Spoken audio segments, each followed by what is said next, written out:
We're back on Reform This on the Blaze Podcast Network with the fearless journalist, the amazing journalist, Asra Nomani, a colleague and co-founder of the Muslim Reform Movement and also a renowned journalist with the Wall Street Journal, Washington Post, and currently also with the Daniel Pearl Project. We're talking about her new book, The Woke Army, the Red-Green Alliance that is destroying America's freedom. And we left off at the edge of our seats talking about what was happening at this, website called Loon Watch that was a vehicle for attacking Muslims. And it was basically anonymous. They were all using fake names, and somehow Asra figured out who they were. So where I last left you was that I filed a lawsuit in Fairfax County Court. It was a defamation lawsuit because what this Loon Watch did was they published an article, Zuhdi, against you, against me, against Raheel Raza, and all these other brave Muslims that have emerged as leaders in our Muslim reform movement. And what did they call us? They called us AstroTurf. But I knew that they were publishing lies. For one thing, they said that we were funded by the government of Israel. And that was just like a quick hit, easy way to try to discredit us because you attach the dislike, the hate, the distrust of Jews to Israel, and then you discredit us. And so they were speaking to their base. I knew it was a lie, and as a journalist, I knew that only truth is the defense for libel. And so I filed my lawsuit, and this is the beauty of America's courts. When you file a lawsuit against John Doe defendants, you get to file subpoenas against the internet service providers, as these platforms are called. So I got my subpoenas together in the summer, full summer. I had one young intern working with me. We started writing them, and one of them went to a business called GoDaddy, and there I ended up being able to get the back records on this Zuhair Thomas who had bought this website called loonwatch.com. I can't even tell you the day that I got that USB, 500 plus pages of documents, page after page, I started seeing the clues, and there they were. Zuhair Thomas was actually the alias for a man by the name of Muhammad Tausif Akbar. And who is he? Research Director at Council on American Islamic Relations, Chicago chapter. He put into the back-end information the phone number for CARE, their address. He would call with the usual gripes that we all have with our internet service providers. Oh, it's not working. The email's not going through. And they would have all those records. His callback number would be to the CARE office in Chicago. And then what I learned at the Wall Street Journal was you got to follow the money.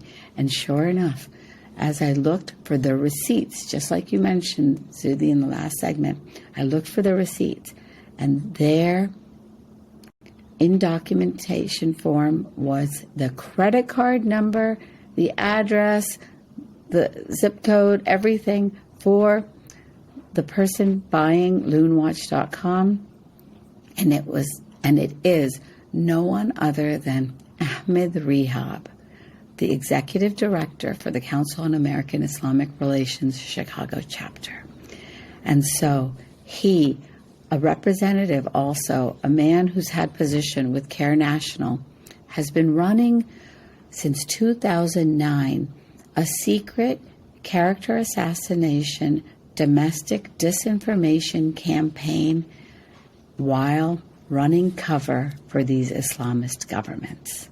We unmasked them, Zuhdi. We found out who they are. And that work is so essential because take Ahmed Rehab and amplify him 100 times. This is a guy who you'll find pictures of him 2011 marching on the streets of Cairo with the Muslim Brotherhood, saying that he was supposedly against Mubarak, which he was, but he was also pro-Brotherhood, pro-Islamist. I ran into him multiple times in green rooms debating him, and he claimed to be moderate, etc., but he was actually running multiple operations, not only a front operation where his Care Chicago site had a intern published piece on their homepage that said why the Muslim community should not engage and should be afraid of Zuhdi Jasser, the Muslim Reform Movement, and others. So he did that on the front lines, and then also behind the scenes would force multiply that with this anonymous, assassination articles that would try to libel us in a way that appeared to be larger than it was. So Right. now let's fast forward to the wokeism movement, and let's explain to the rest of America why their interactions with the left, we understood this long before, and what's happening now, because you in Northern Virginia have been on the front lines of another battle, which is related to parental rights, related to discrimination against Asian Americans, against white Americans and others, all where meritocracy is taking a second place to identity politics. Yeah, and what is so critical to understand is how this happened. So Ahmed Rehab, with very illiberal ideas and very un-American ideas, had to figure out a way in order to penetrate public discourse in America. And so one thing that they used was race. Another tactic was to discredit those who were their critics. And then what they did is they used that strategy then to enter into the democratic liberal establishment. No better example than characters like, our good friend Linda Sarsour. She ends up Not. yes, exactly. She ends up leading the Women's March in the end of 2016 and 2017. A symbol of feminism, when in fact she perpetuates, this misogyny that is part of the Islamist interpretation of our faith.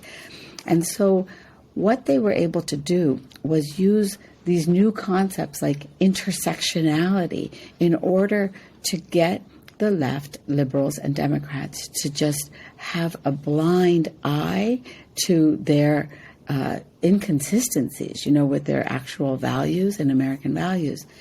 And so how did I see this emerge for the first time? Well, Zuhdi, you know me, always doing my field reporting. So I RSVP for a fundraiser in the fall of 2019 for the American Muslims for Palestine organization. You want to tell people a little bit about them? Well, the AMP is a known Brotherhood legacy group. It has long basically tried to espouse that they're not Hamas, etc., but yet they basically toe the line and have also been right in line with a lot of the anti-Semitism and other ideologies that have been funded in the past by the Saudis, but now obviously are part of the Islamist legacy. Yeah, by nations like Qatar and Turkey now. Yeah. And so what is their agenda? Is the destruction of the state of Israel. Like, this is constant throughout the themes of the woke army and its work by both, not only the Islamists, but the leftists. And so there I am, quietly entering the, high-rise hotel and going in to take my seat at this fundraiser. Mark Lamont Hill was supposed to be the keynote address, and raising money for them. He just lost his hosting job at the time because he'd had this moment at the UN where he said, from the river to the sea, they will claim Israel. And so we know what that means, the river, the Jordan River, the sea, meaning everything in between, which is Israel. And he's not a Muslim, so that's the epitome of an example of the Red-Green Alliance, is Lamont Hill espousing an Islamist mantra. Yeah, exactly. And so they had succeeded. So this is 2009, remember, April Fool's Day. They launched Loon Watch. They do all this work. And so we go from being, real voices accepted in our American community to being discredited as Islamophobes. And a man like Mark Lamont Hill is now triumphed, right? But he loses his cachet because there's just this little bit where you're not supposed to destroy the state of Israel, like at that moment. It's not lasting, of course. So I'm sitting there quietly eating my baklava, and all of a sudden, towards the end of the evening, a young woman walks forward. She introduces herself. She says, I am Abrar Omesh, and I am running for Fairfax County School Board. I don't know if you know her dad, Zuhdi, do you? Oh, yeah. Yep. I Okay. have had entanglements with him online many times. So let's tell everybody about him for just a moment. So his name is Issam Omesh, and what would you give people as their cliff notes on Issam Omesh?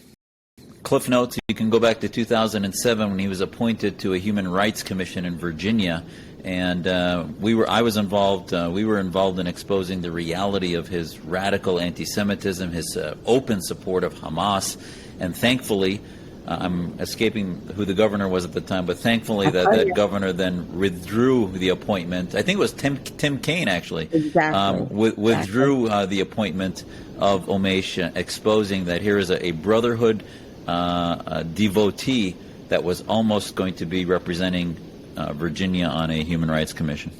Yeah. So it's important to note, remember Tim Kaine's name, everyone. And we're going to come back to it. But this was a battle you won. But they were in a long war. And now steps forward in 2019, his daughter, Abrar Omesh, new graduate of Yale University. They've made it in America. It's a great American story. And what does she want to do? She says it explicitly. As I'm watching, rewrite curriculum on the issue of Palestine and Islam. And we know what her rewriting means. You and I know this. The country was to discover. And I watched and I was shocked. And I then started paying attention to this new entry that the Islamists were making into our local school board right here. You and I know, and the book documents so explicitly how they created a hub, these Muslim brothers, in the 1980s at a building called 500 Grove Street, right down the road from me in Herndon, Virginia. That was the hub in which they were able to create this alphabet soup of organizations that Zuhdi has so bravely called out year after year, making him a target. So Zuhdi, that's you. You exposed these guys. And so here we are, 2019.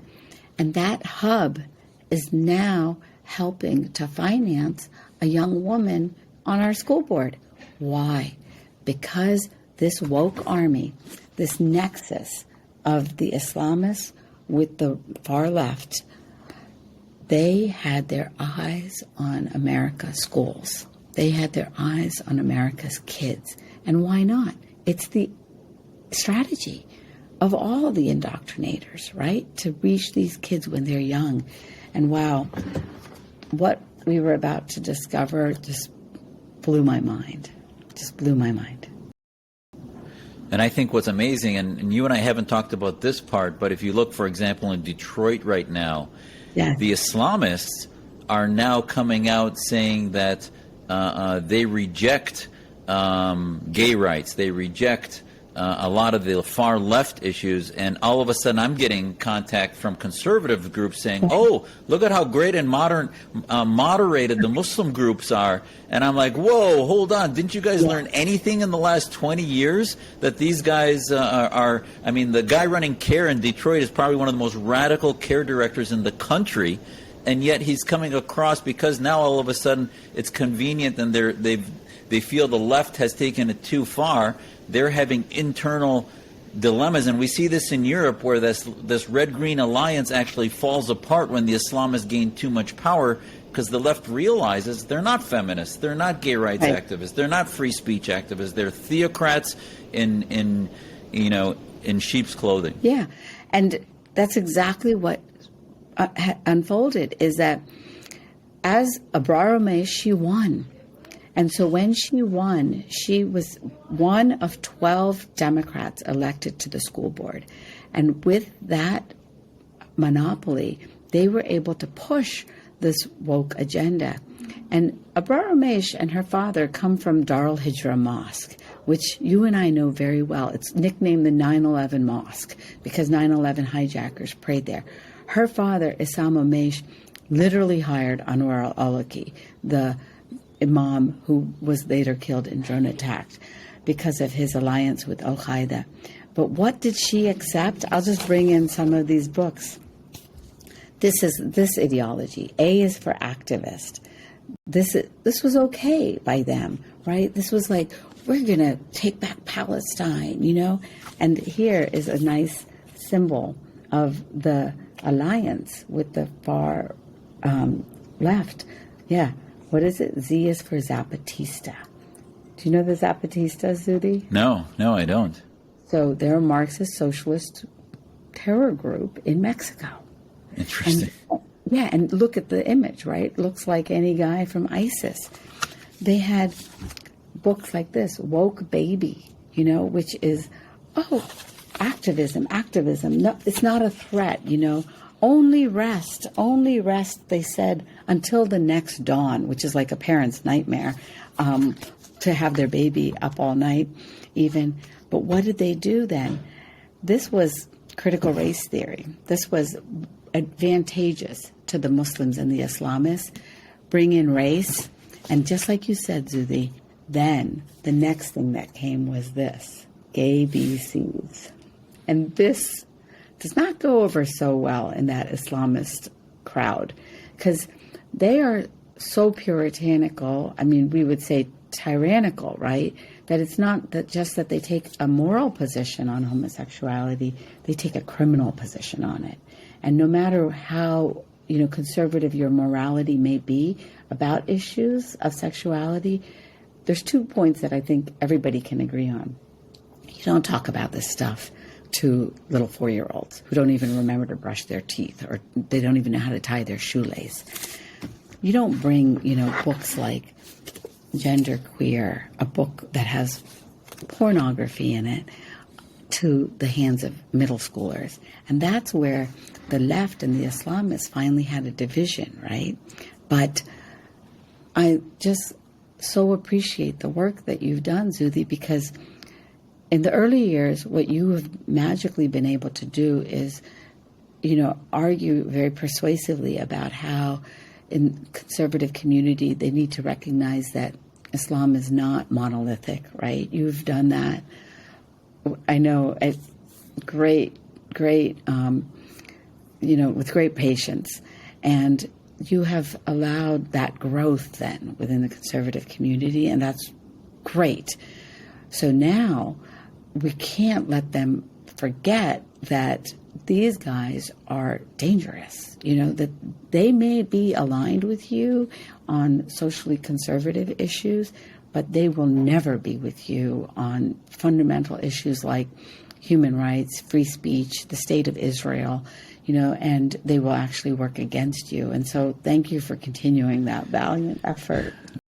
Well, thank you. When we come back, I want to talk about real diversity. What is Americanism and why actually the left is snuffing out diversity, and how our Muslim reform movement, how the move that you have in this book, Woke Army, to expose the doctrine that they're trying to push down everybody's throats, is actually, I think, the counter to that against critical race theory is going to be the real diverse movement of diversity in America. And we'll be right back.